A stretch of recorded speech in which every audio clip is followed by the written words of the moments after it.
Deandre Ayton is not a Pacer. He's a Pheonix Sun, but there is some fallout from this. What details did we learn about the contract the Pacers offered Ayton? What does it signal about this whole situation? How did this happen? Where are the Pacers headed? We'll get to it all today with Cameron Stewart on today's Locked On Pacers podcast. You are Locked On Pacers, your daily Indiana Pacers podcast, part of the Locked On Podcast Network, your team every day.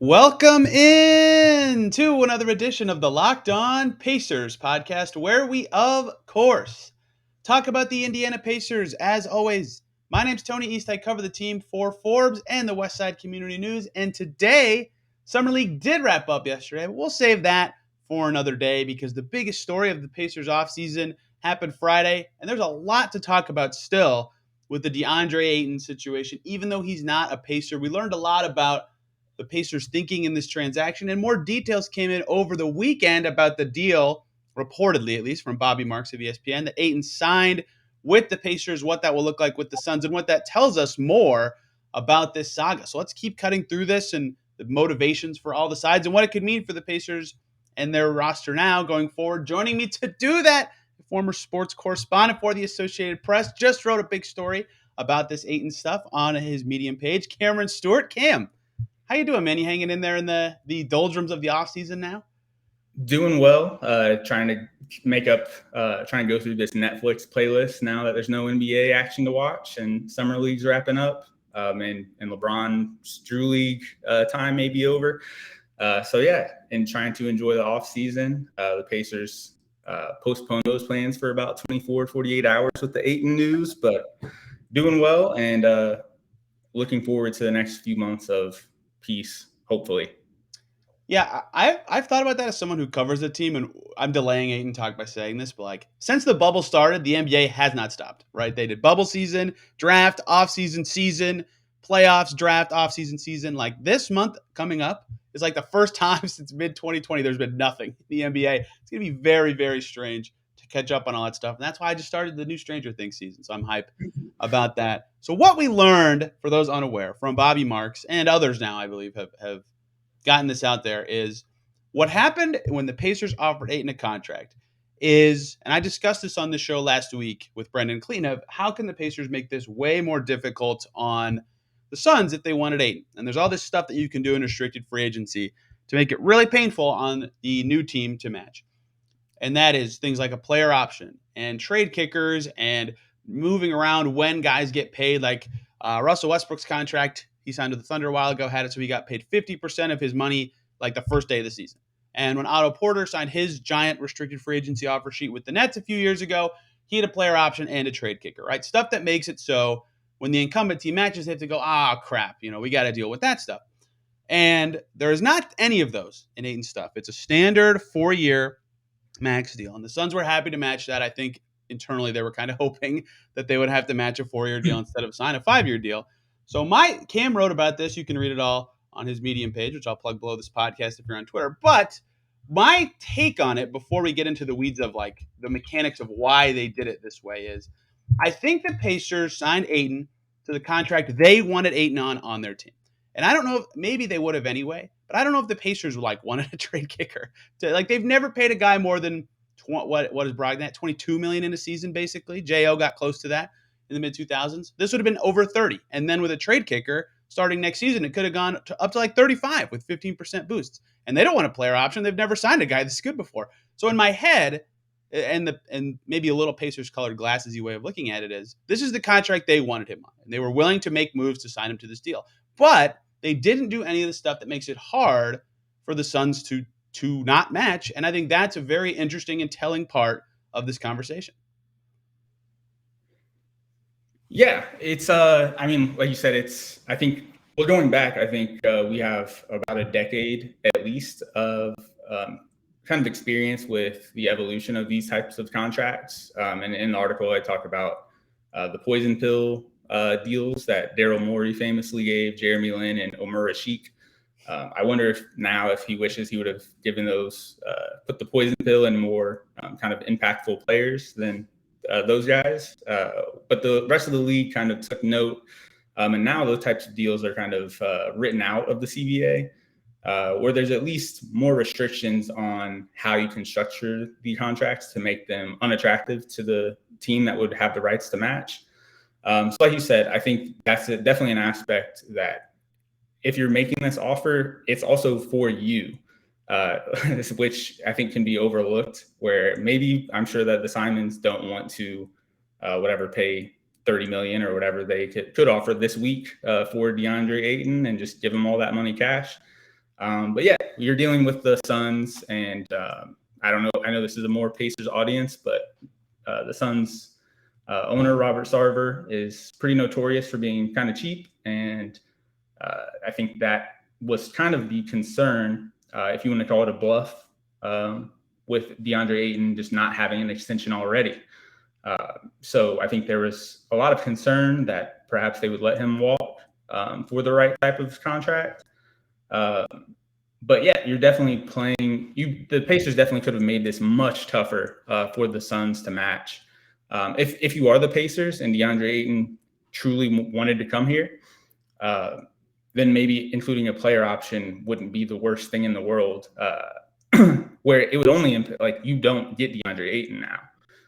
So if you really want Deandre Ayton, you would rather have him for 3 years. And then if he wants to leave after the third year, fine. You have 3 years of Deandre Ayton. Perhaps you could trade him and have a Paul George type situation where you don't lose the asset for nothing, but you would at least get the asset and have plenty of time to build around Tyrese Halliburton, Ben Mathurin, and the rest of the young up-and-comers. So it's a little bit like you were saying, and including on the ESPN podcast with Brian Windhorst and Tim McMahon.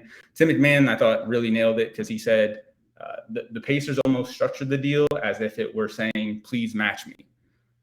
So I think that has some intel. I think that's kind of telling that the Pacers, while they may have been, I'm sure they were interested in adding Deandre Ayton, they weren't exactly like moving heaven and earth to make that happen. Yeah, low opportunity cost decisions to do it. And I think that made it easier for them to say, well, if they match, whatever, we lose 3 guys. We have to pay 3 guys now for 3 years that we don't care about.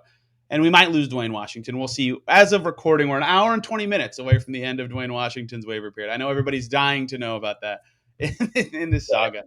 And I think it is easy to match. And again, that is what I think a lot of the crux of this is the game of chicken was, the Suns matched in 3 minutes, John Gambardo said. I think they wanted him to not get a 5th year or like a ton more because they could have paid him way more than this. I don't think they wanted to do that. I don't think he's worth as much as he got anyway. So if that's what they wanted, they might be happy with that.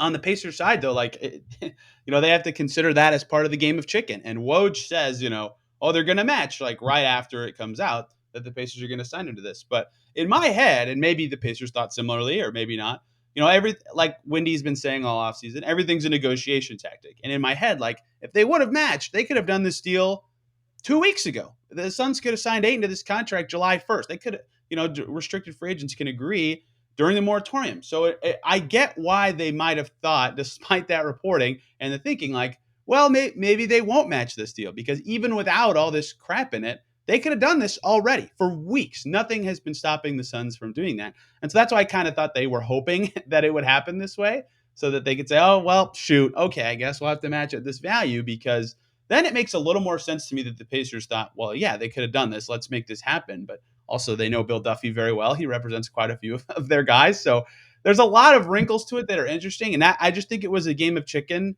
that the Pacers were like, okay, we are comfortable with him on this deal. And if they really do want him on this, that's fine. But if they could have done it already, they would have, and they didn't. So that's kind of where I think the negotiation tactics all came into it. And the Pacers lost that part of it.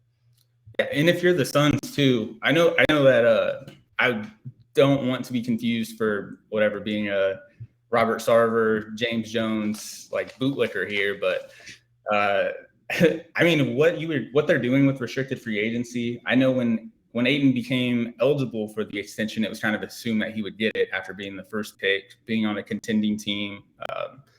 I think that the negotiation window ended around when the season tipped off. So you're coming straight off of Ayton's like really impressive year where they go to the finals and come so close to winning it all. And he's 22 years old. They invested such a high draft pick in him. So you're kind of assuming like, oh yeah, he's a lock to get an extension. And when it didn't happen, you start to wonder what's going on here, and if they would move something else, if they weren't willing to pay either him, Mikal Bridges, Chris Paul got an extension last year, I believe. Booker, he already has his extension. So that's a lot of money that's all of a sudden coming through. So if you're Robert Sarver and the Suns in this situation, you really played the situation perfectly from a cold-hearted standpoint. If you're playing from like an NBA 2K standpoint, I'm sure the relationships, that's another aspect now of, if you think about what the Suns have done with Ayton, as I was writing, I was like, you know what? They've kind of treated him worse than probably the Sixers treated Ben Simmons. Like, they paid Ben Simmons. They were critical of him. And, you saw how that played out to where you're wondering if things can be salvaged. He was benched in that Game 7 earlier than – the game was out of hand early, but, comebacks happen all the time now, but 20-point comebacks. So – you start to wonder, and then he was kind of thrown under the bus, or Monty Williams revealed there was some sort of disciplinary type thing happening with him, to where there were already questions about their relationship and not having his extension throughout the season. Got to figure that weight on him.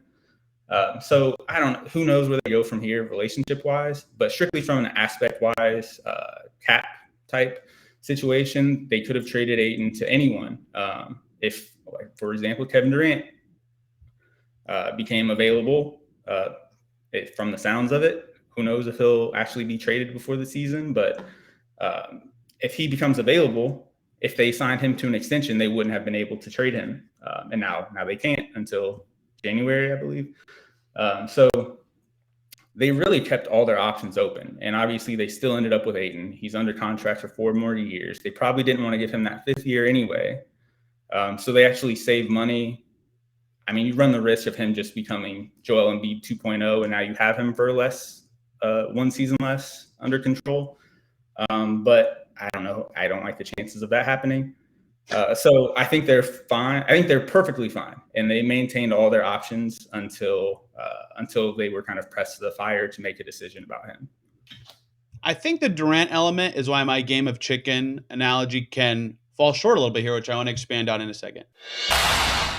Hey guys, let's take one short little break here so I can talk to you about the good folks over at BetOnline.net, who are your number one source for all of your betting needs and sports info. You can find all the latest sports developments, league reviews, and news, including this year's NHL playoffs, Major League Baseball, Summer League actions up there. Pacers favored by 2.5 against the Suns coming up in about 30 minutes for me. All on BetOnline.net, who is your continued source for all of your sporting wagering information, including live betting, esports, and scores. And BetOnline.net remains the best spot for all your sports scores, podcasts, and news this season. You can check out their NFL lines for Week 1 already up if you're interested in the Colts. They've got Colts favored against the Texans in Week 1. And BetOnline.net is the fastest and easiest way to check in on all your favorite sports and events, MMA, boxing, and golf, all up there. Head over to the website today or use your mobile device to learn more about the trends and the action over at BetOnline.net, because BetOnline is where the game starts. So with the KD part of this, I said like, oh, they could have signed him to this deal on July 1st. But if they do that, they can't sign and trade him for Durant, right? So that's part of at least why I think they didn't do that, and why maybe they would have been more inclined to match than it just seems surface level when thinking about the money, or, like you said, they're probably pretty fine with how this played out. And Robert Sarver's like, yeah, asset, we did it. Okay. So it is all strange that part played into it. And the Pacers were still like, yep, we're doing this now. But I also think even if they did, what I don't know what the perfect term is. Like, some people have described it as like a lazy or, not like overly aggressive offer sheet. And it's not in terms of the bells and whistles, but you're not giving up that much in terms of cutting the 3 Celtics guys and Dwayne Washington to do it.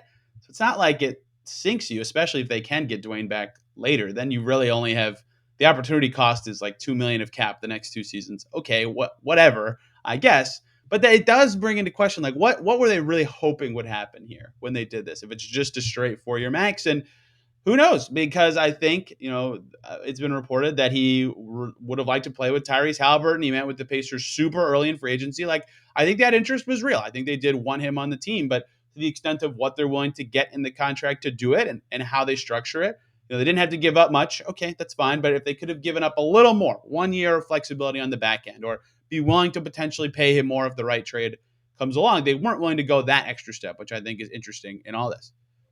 And also, if you go back a few months for the Domantas Sabonis trade, that was also a rumored or reported. I can't even remember who it was reported by, but it was kind of accepted with the more Zach Lowe legitimate. was first. Is that a very good source who doesn't? It's kind of the anti-clickbait guy. So you're not just putting names out there and trying to get views and stuff from it. So obviously the Pacers had some sort of interest in Ayton going back months. As I'm sure most teams, if they could just add Deandre Ayton, I'm sure most teams would. So if you go back that far, it's clear that there's at least some level of interest between the Pacers and Ayton. So if you're looking at that part, and I think the end game here for the Pacers would be I think the perfect scenario that they were trying to play out was a forced sign and trade. Kind of similar to what they did with Malcolm Brogdon a few years ago, where I talk about it in the article. It's not, I know the Pacers, and we haven't even mentioned it yet, the Pacers and the Simons long-held stance on restricted free agency and just not really participating in it. You don't have to say not really. They don't. They do not. Well, I've seen people say that they, Chris Copeland, the legend. Oh, but that was like Arenas when the Knicks couldn't legally match, right? Yeah, it wasn't. Technically he was a restricted free agency, but it wasn't a restricted free agency negotiate. He was basically a free agent. So that's the only reason I say not really, just to avoid any. Well, actually, they haven't. Put your glasses up. Well, actually. Yeah. The Malcolm Brogdon part, and also I don't know how true this is. I'm gonna just take it for what it is and what happened. I think it was kind of played out. I think there were some quotes afterwards about how the Pacers didn't feel comfortable taking Malcolm Brogdon, and they made a few points that although he was a restricted free agent, we didn't want to screw over the Bucks here, and we wanted to give them compensation for their player. And I don't think that's the case. I think that's very poor asset handling if you're just giving away picks for guys that you could just have outright. The Bucks would have taken Paul George off our hands for nothing, and they wouldn't have just been like, oh, here's a few picks for your troubles.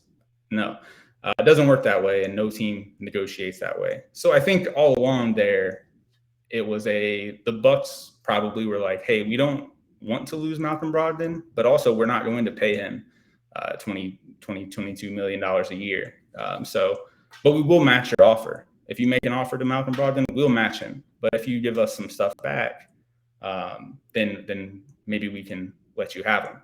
And I think that's what happened there. And the picks, they ended up moving that pick in a deal for Drew Holiday.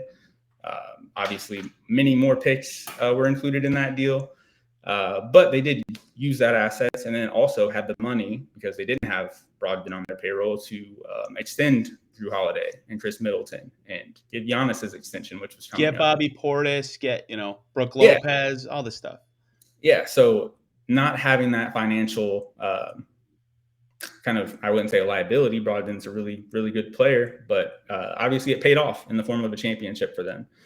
So I think even though it's seen as an offer, I think the Pacers were wanting to try to run that back with Ayton, and the Suns were also in a pretty similar scenario to the Bucks a few years ago. Giannis was, I think, a year or two away from hitting free agency, and you don't want to appear cheap. They also had a new contract, or the new stadium being built. So you don't want to open up a new stadium to an empty house and a 20-win team. So you got to kind of show some force and show, yeah, we're willing to pay, we're willing to win. So I think the Suns were kind of at the same juncture with the money starting to come in for their younger guys.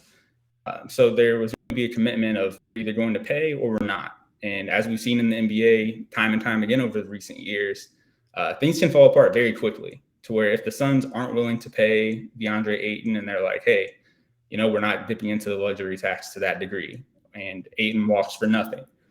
Chris Paul's like 37, 38 years old. He's got a lot of money on the books. All of a sudden, he's hard to move. And he has, as much as I love Chris Paul, he has an injury history, and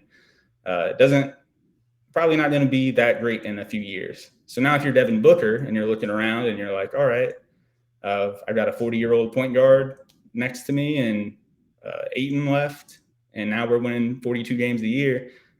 He has to look around and say, do I want to stay here? Or can I do what every other star has done, where they're in a stranded situation and ask for an out, or just make it known that you're going to leave when your contract is up. So that was also part of the leverage here for the Suns to match. It would almost be, I was thinking about like how big of a failure it would be if they just let Ayton go for nothing with what else is on the roster. And I couldn't think of anything more than the Thunder kind of trading Harden for what they ended up getting for him, with Steven Adams, a year or two with Kevin Martin. Like, it was a humongous organizational failure that eventually I think played a huge role in Kevin Durant leaving.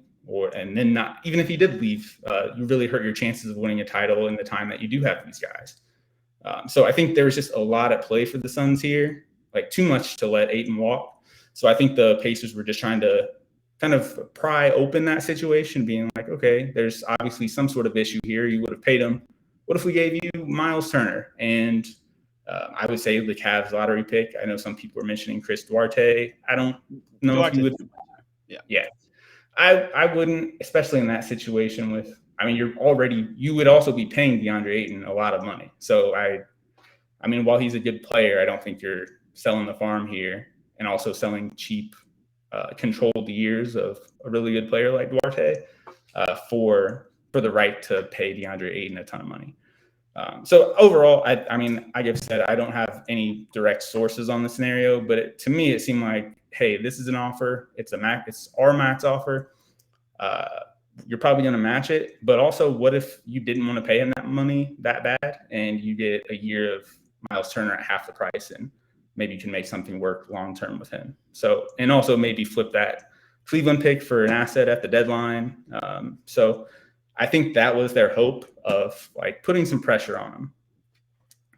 That makes sense. First of all, how dare you bring up the James Harden trade and not include Pacers legend Jeremy Lamb, who was a critical piece of that deal from Houston. I truly forgot he was in that trade, but hey, I was high on Jeremy Lamb at the time. That was next Harden. He had some nice preseason games for the Rockets, even though he never actually suited up for that franchise. Oh God, yeah. I love that team. I love Kevin Durant going back to Texas, and watching. I've kept waiting for Jeremy Lamb to enter the situation and to see a little bit less Thabo Sefolosha or Andre Roberson, but alas, here we are with Jeremy Lamb. Those are names. I have not heard either of those names in a long time. Yeah, I want to get to the Brogdon element a little more and talk more about Turner now, too, in a second. I agree with you 100% about the Brogdon part, because that's kind of the comp, and something I talked about a lot leading up to this is like, why something didn't pass the smell test this whole time. I know they tried to trade for Ayton. Like, I get that they had interest in him going back, but that didn't pass the smell test the whole time, because the Brogdon thing was 3 years ago. And I get that they just won 25 games and had their worst season in 30 years. And it's hard to convince your owner to break their stances on things and stuff like that. He's paying the bills, right? That matters a lot. So I get maybe there's some sort of change of heart going on. But it would be stunning to me. I was kind of like, wow, if they're really going to change their restricted free agency stance that dramatically in 3 years, that would surprise me. And that was, to me, going back to last Tuesday's show with Brenda and Clean, the biggest argument in favor of them doing a sign and trade is that's exactly what they did before. The last time they got Brogdon, who you could have argued at the time was their biggest free agent acquisition ever. Like, West is probably still first, but he's close. Like, former rookie of the year, really good player, ever. And so I thought, okay, maybe in that vein, if they have to do it to get the guy, they'll trade to do this. And they didn't do that either. And that would make a lot or more stuff connect and make sense too, as if they thought that by approaching him and saying, all right, we got him to agree to this deal. You got to do the sign and trade now. Oh, look, there's this weird rule called base year compensation that Myles Turner fits in perfectly. This is great. This is awesome. And they thought it would work. And maybe that is where it fell apart. The Suns were like, no, we'd rather just keep Deandre Ayton and deal with the no trade clause for a year. Yeah, and going back to earlier, I didn't mention just kind of on the Suns' leverage side of things, and that this is also, I guess, in a way, the anti-restricted free agency stance. This is actually a pretty good case of it. If the Suns, first of all, restricted free agency sucks. It sucks. It's horrible. I mean, I know that Miles Bridges has a lot of other issues going on right now. And also Colin Sexton, he's kind of a unique case, but it's kind of weird. We're midway through July. These guys don't have a place. I remember some of the bigger ones are like J.R. Smith and Tristan Thompson, 2015, 2016, sometime around, like as they're going to the finals, they went into like August without contracts. Like training camp was about to open up for like possibly the contender or favorite. And these guys, two of their starters didn't have contracts. So it's just, but there's no reason for anyone. Like no one had the cap space at that point of the offseason.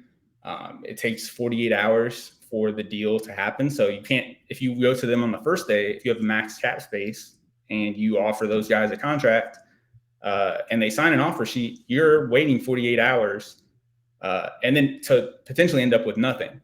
And then as that happens, all these other free agents are signing, and then you're kind of left. I thought about it a lot. It's musical chairs basically, but in the 48 hours, you're kind of just standing there. You can't move, you can't sit down. You're just watching everyone else, watching all the seats get taken while you're standing on the sidelines. So it's just like you said, it's a leverage game. It's a game of chicken. To where these guys, I would say, back to the point. Sorry, this DeAndre Ayton, with his restricted free agency, there's no motivation for the Suns to sign him. There's no benefit to it. If you're going to sign him eventually, you might as well just wait.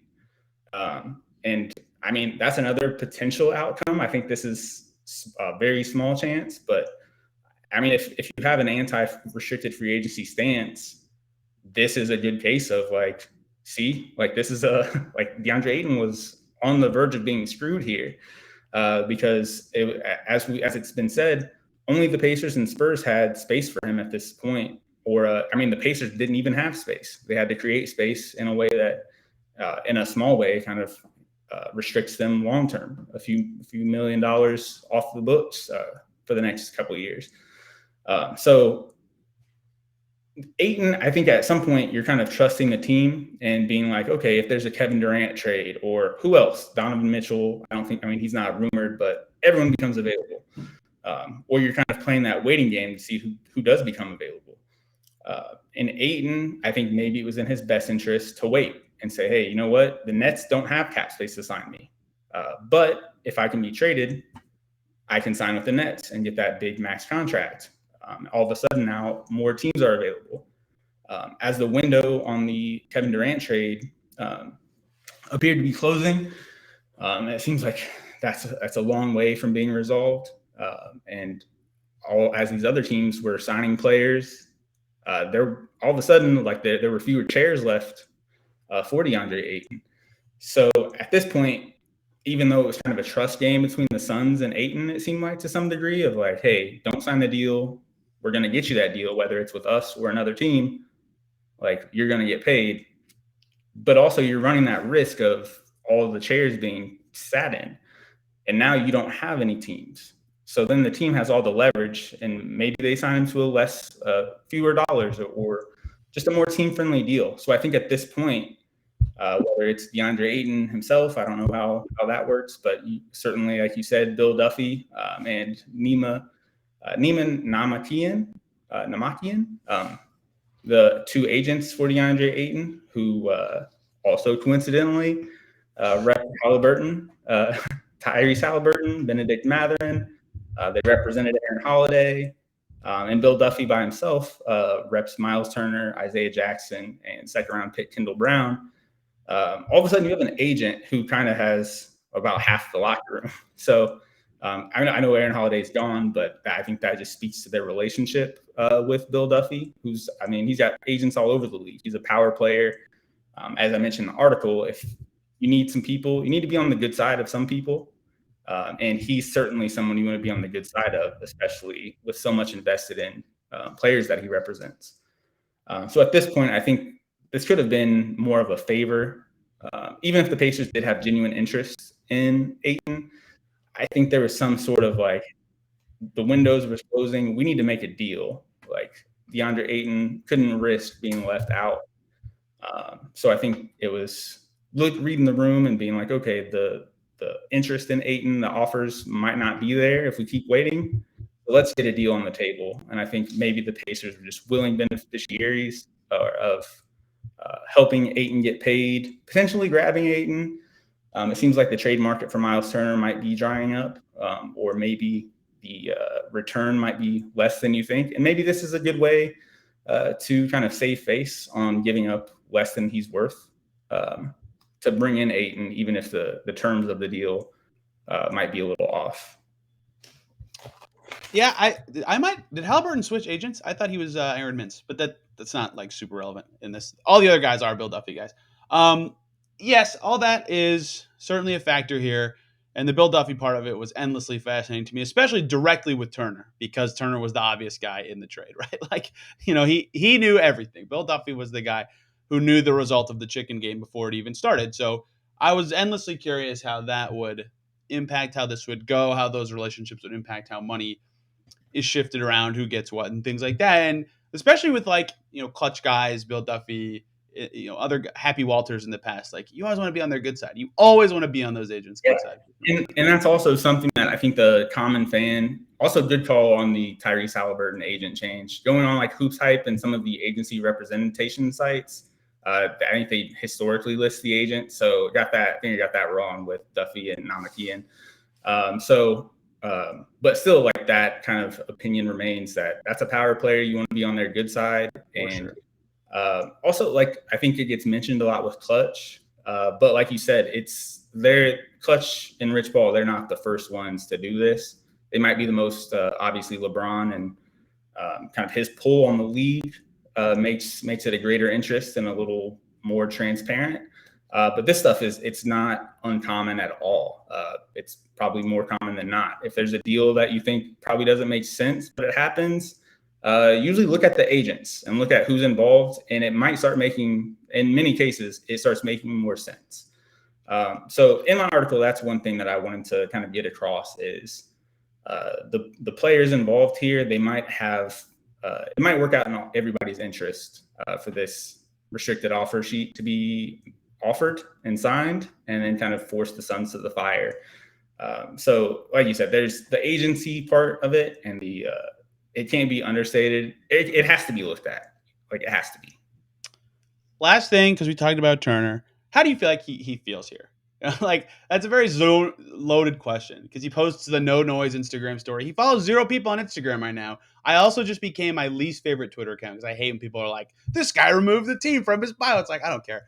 But he does not follow anybody right now. He did post the No Noise story, and he's been in trade rumors forever. That's different. Like, you're getting traded for stuff. Teams are interested in acquiring you. The Pacers have told him this, and they kept him the whole time. This time, they were actively trying to get a player better than him, like at his position, after also telling a different guy kind of his position they will for sure be starting at the 4. So this one feels like, to me, maybe he doesn't care. He's gone through every rumor for, like a half decade now, basically. Maybe he doesn't care, and I'm overthinking it. But part of this, to me, makes me wonder, once the Pacers space is once Ayton and the Suns is official, which it's still not yet as of now, although I imagine it will be today at some point, and this Pacers space is freed up and they can now extend him. If that doesn't happen right away, like, I will be curious where those two parties are headed.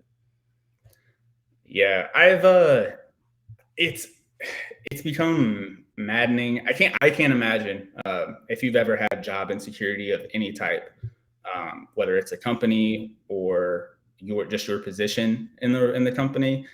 I mean, that stuff, I know Myles Turner is going to be highly paid, and he's going to be on an NBA roster for probably the next 5 to 10 years. But also, like you said, like this is your life. Like, you know, this is where you live. This is your city. So you can't just go by life and be like, oh, okay, well, if I get traded tomorrow, who cares? Like, whatever. Like, this stuff has to be winning. I actually feel really bad for Myles because this has been going on for 3-4 years now of just nonstop trade rumors. And it seems to be, I think at first maybe it was just rumors, but I think this kind of makes it clear that there's some smoke here, more smoke than ever. And with the state of the franchise and with a year left on his contract, all signs seem to be pointing towards that. Also, since Bill Duffy represents Deandre Ayton, I'm sure that there was some sort of communication over what was possible here, whether that was via sign and trade or not. From a Pacers perspective, that's another thing that made the Ayton offer sheet seem weird, because you would think a Myles Turner trade would come before signing Ayton. Well, because if the Pacers, because he's restricted, you could because you don't know if you're getting him. Maybe you would go after, but then everybody knows you're getting less for him. So I get what you're saying, but they don't know they're getting Ayton, so maybe the order matters. Yeah, I would just say that while like it doesn't matter if if you really want Ayton, and that is maybe not like cutting Dwayne Washington and these other guys was nothing. If that was like a low priority, then I would say Myles Turner is at least a medium priority. Sure. So just the order of things, it seems like the market is dried up from the sounds of it. But if you already have Ayton on your roster, you have no power at this point. Everyone knows Myles is not going to be here. So at that point, if you're asking for a late first rounder, all of a sudden that might be like 2 seconds. Or I feel like the offers come down because the teams know he's not long for Indiana. And he's not going to re-sign here if Ayton is on the books and Jalen Smith has been promised a starting role. Myles wouldn't be in the plans, and with a year left on his contract, you would risk losing him for nothing at that point if you don't trade him for the best package available. And if teams have no real motivation to take him off your hands other than to add a really good starting center, I don't know, you're just not going to get offers. So I think that's another part too, is you would sabotage his trade value even more if Ayton was on the roster. So I think that was part of it also with the sign and trade aspect, where it's like, oh, you need a center now? Just so happens we have a really good starting center who protects the rim and can space the floor. So I think that all plays into it. But yeah, I don't know what it seems like. What teams would you even, I know we're towards the end here, but what teams at this point would go after Myles? I think like the Hornets just drafted Mark Williams after drafting Kai Jones last year. So now you've had 2, I think, lottery pick centers that you've invested in. Maybe you trade one of them in a Myles Turner trade, but I would say the Hornets are probably off the market. I don't know, like the Raptors and the Pelicans have long held interest, but I don't know who needs a center at this point that would have something worth giving up other than picks, unless you were just interested in picks. Most of the hot spots are gone because Charlotte drafted 2 guys, still have Plumlee on their team for some reason. The Knicks re-signed Mitchell Robinson, and it's in the CBA. You have a Plumlee or a Zeller on the Hornets roster at all times. The Knicks signed Hartenstein and re-signed Mitchell Robinson. I always think of Dallas just because he's from there, but like they signed JaVale, they still have Dwight Powell, they still have Maxi Kleba. So they added Christian Wood also. Okay. Yeah, I keep forgetting. That's like the most forgotten move for me this offseason, probably because it was first. The Pelicans have Valanciunas, who is good as well. So like Toronto is one of the teams that, maybe they have good centers, but they're all pretty young. So maybe if they're a Durant team, they would want him or something. I don't know. But there are way fewer now. Yes. I also think Toronto I think they almost play that way by design. I think they've been in Rudy Gobert. I mean, like he's gone now, but anytime a center would hit the market, it's like, oh, he would be great on the Raptors, and the Raptors don't make a deal happen. I think they seem to be happy. Maybe it's a Nick Nurse switchy defense. just having the flexibility to play different styles of defense with any given center, whether that's like Siakam, Boucher, Thad Young now, whoever they're playing at the center, even if he's undersized, they can do a lot of different things defensively. And I think that's by design. And while Myles is a great rim protector, I don't think he's really that. If you're playing him in a switchy defense, I don't know. You're kind of neutralizing his strengths. He's not terrible. He's not Hassan Whiteside or getting blown by regularly, but I don't know. I guess that we'll find out eventually, but I don't think the Raptors, even if they need a center, I don't know if they're doing too much to get a center, at least one who doesn't fit into their current scheme. So even the teams that might need a center, the Pelicans with Valanciunas, how he fits with Zion, I don't know. Myles and Zion, they seem to be a good pairing, but they also drafted Jackson Hayes, who does a little bit of what Myles does or has shown signs. Even these places that are potential Myles places, they may not be interested in giving up something for a mild improvement or to make sacrifices on like their kind of overall agenda or strategy. So I don't know. I think the market is just kind of dried up, and trading him around the draft before some of these teams plugged those holes would have been ideal if the right offer came through. And I just can't see a better offer coming through at this point, unless maybe an injury happens and all of a sudden teams have to panic and scramble. So I don't know, but I can't imagine him finishing the season in Indiana. Yeah, he's on an expiring deal, so that just makes sense to me anyway. So we'll see. I mean, that is now that it's over with Ayton and he's on the Suns and he can't be traded to the Pacers this whole season, that is the most interesting storyline follow-up. What happens with Turner? What happens at the center spot? Because Isaiah Jackson is not ready to start there. I love Isaiah Jackson as a player. He's not ready to start the five. He's so small, too. I saw him downtown one time, and I was like, that's Isaiah Jackson. And I was looking at how slim he is and how slender, and I was like, there's no way he's Isaiah Jackson. Like, there's like that guy, he can't be going against like Joel Embiid and Dwight Howard and these guys who even they've given Myles troubles with more physical, stronger centers in the paint.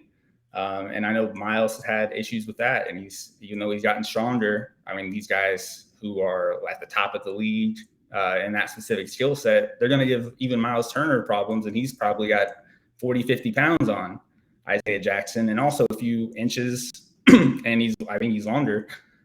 So I don't know how you could expect Isaiah Jackson to kind of hold up with significant minutes at center. So I don't know. Also, Myles how old is he? 26? 26, right in their range. Yeah. I would say that's not old. I disagree so strongly. I'm tired of, I'm going on a small rant here. Sorry. But all these teams that are like, oh yeah, this team's rebuilding. This 25-year-old guy, he doesn't fit with the timeline. And I'm like, what team in the NBA has all guys who are like 23 or 24? It doesn't happen. It doesn't exist. So unless you're even the Thunder have like older guys, they've got Mike Muscala and some guys who are around. If Myles is, I don't know, centers typically don't age as well, but I would imagine he's still going to be a starter in 5 years or so. And that's all you need. You can't plan 10 years down the road for these things. So if Halliburton, I love the versatility that Halliburton and Myles kind of give you at the point guard and center position with just being able to fit with so many different players. If Myles were to stick around, I don't think that's the worst thing in the world. And I don't think you have to trade him at all. I think it's fine. He was kind of my litmus test all summer of like what direction they're going. And now that's obvious anyway, but he's 26. Like he's 1 year older than Chris Duarte. Why is that outside of the range of the core of this? I just thought it was funny. Duarte was playing summer league and I mean, he played really well, but I was just like, I thought it was hilarious. I was like, Myles Turner is too old for this team, but the young guy who's a part of a core rebuild to some people is 1 year younger and playing summer league. And I'm like, I don't get it. Myles is perfectly fine here from an age standpoint. There's no problem with that. Now, depending on what he wants in free agency, eventually it's going to be less than what Ayton just got. And I don't know, you can do a lot worse at center than Myles Turner. And I think also right now, if you're rebuilding, having someone as versatile as him who can play with bigs, he can play as the big, he can space the floor if you have a more limited player. If you have one of those guys, he's a really good player to have around to where he doesn't limit your roster in any way. And also, I think, even though it sounds ridiculous, I think if you were to sign him to whatever, 4 years, 70 million, 80 million more, I think you could trade that deal. Teams love that. Right. As much as it seems like the market's dried out now, teams are always going to want versatile centers who can do the things that Myles does. So, I mean, I guess we'll see how it plays out, but I don't know. I don't think it has to be done. But also, if you're Myles, I don't know if you want to come back here after being traded on every blog for the last 4 years. We can guess like what makes sense for the Pacers with him, but at the end of the day, he's an unrestricted free agent in 11 months, right? So ultimately, it's all on him at this point. I'll close on a different tangent than you. It says a lot about Dwight Howard's career that he still makes it into your sentence about defending post-up bigs at this stage. He's a problem. Not anymore. He's not.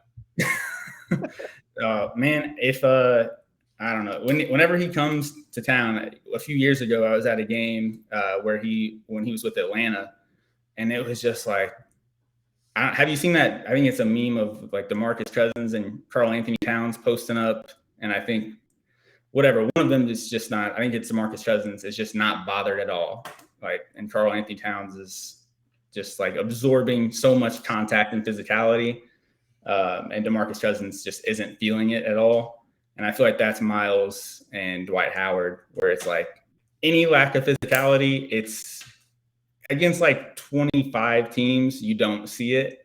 But then whenever you run into some of those matchups, you're like, oh, that's tough. That's going to be a problem for him.